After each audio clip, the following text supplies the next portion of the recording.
of you a different era of history to research. And the question is, what impact did your era have on the modern world? So Sarah, your group has the ancient Greeks. Ravi, you've got the Romans. And Danny's group gets, yes, a bit of a challenge for you. You get the Middle Ages. Some even call it the Dark Ages. Boring. See how you get on. Yes, miss. So, Serene, yes, you get the Renaissance. Is that the librarian? I guess so. How are the Dark Ages going to have anything to do with us? Excuse me. Sorry to bother you. What do you want? We need to find out what impact the Dark Ages had on the modern world. Never was a period of history so poorly named. Don't touch. It's priceless. And I suppose someone's been filling your head with the usual nonsense, eh? 1,000 wasted years. A black hole in history, am I right? Yeah, sort of. You see, it's always the same.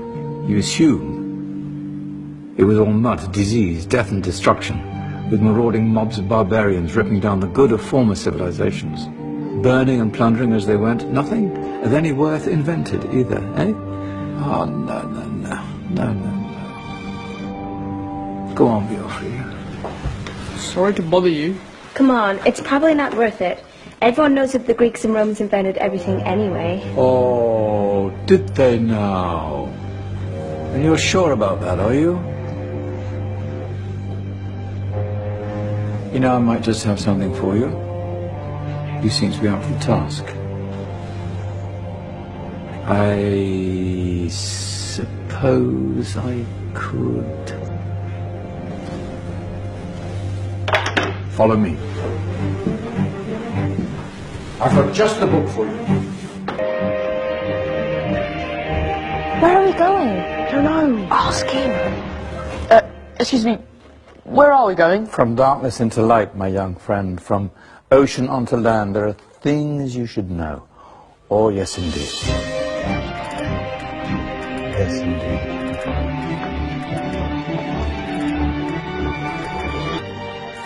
Now, take a look. If you dare.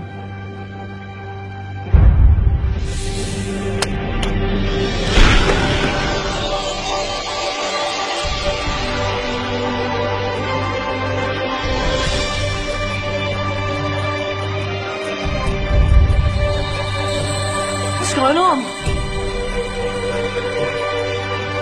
Welcome to the Dark Ages, or as it should be known, the Golden Ages. Who are you?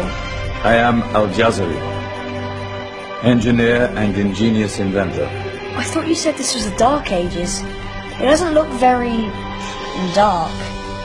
That's because it's all a matter of perspective, my soon-to-be illuminated friend. Of course, there are parts of the world that weren't dark at all, but in a civilization that stretched from Spain to China, the golden rays of discovery and invention shone over everything. What civilization? The Muslim civilization, my young friend. Through scholars and scientists of various faiths, some of the most important discoveries known to man were made at this time. Discoveries that drew on knowledge of the ancients, but have more connections with your modern world than you could possibly ever imagine. Like what? Well, all sorts of things. I've got to get a picture of this. I knew it was a good idea. Who are you? Allow me to introduce Ibn al-Haytham, a great scientist whose ideas led to the invention of the camera. You invented the camera. I laid the foundations for modern cameras by explaining how our eyes work. I found a way of projecting an image onto another surface through a small hole in a dark room, later called camera obscura. Think of all the things that evolved from this discovery. Cameras, cinema, all share the same principle. Cool. Look out below! Who's that? That's my good friend, Abbas ibn Parnas, who gazed up to the heavens, passionate in his belief that man could fly. Whoa. Indeed, he dared to dream about flying 1,000 years before the Wright brothers. Do you know you all take your jet-setting holidays for granted, so it only seems fair to remember Abbas ibn Parnas. Stand by!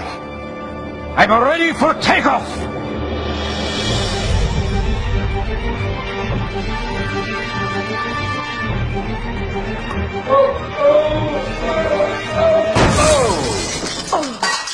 He did forget one thing, though.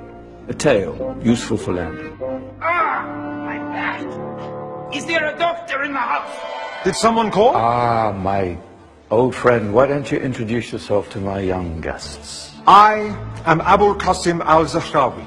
Many call me the father of surgery. Did you actually do surgery back then? Of course we did. In fact, many of the surgical tools that I invented are still used in your modern hospitals. Excuse me, a patient needs my attention.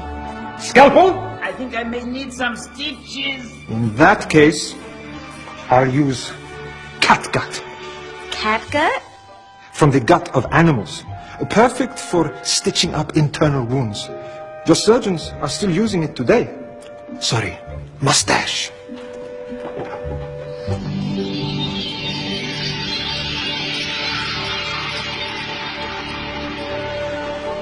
Who's she? That's Maryam al-Astrolabi, one of the many brilliant women of her time. She made sophisticated astrolabes. Astro what? Astrolabes. They show the sky and the stars on a small flat plate you can hold in your hand. Think of them as ancient calculating or timekeeping devices. Today you have your watch, your compass, satellite navigation, helping people and explorers travel the world. Science at its brilliant burst. And all these things were developed during the Golden Ages. And that's just the tip of the iceberg. There were thousands of other inventions covering all areas of life, and in the years that followed, their influence spread across the whole of medieval Europe. So you see, it wasn't so dark after all. What about you? Me? What did you invent? Well, I don't want to be big-headed, but I made some groundbreaking advances in engineering. I suppose my most significant discovery converted rotary motion into linear motion using a crank and connecting rod. It's essential in pumps and engines.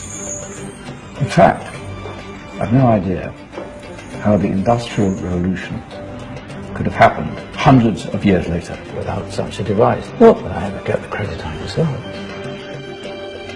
But my crowning glory was my amazing time-telling machine. My legendary elephant clock.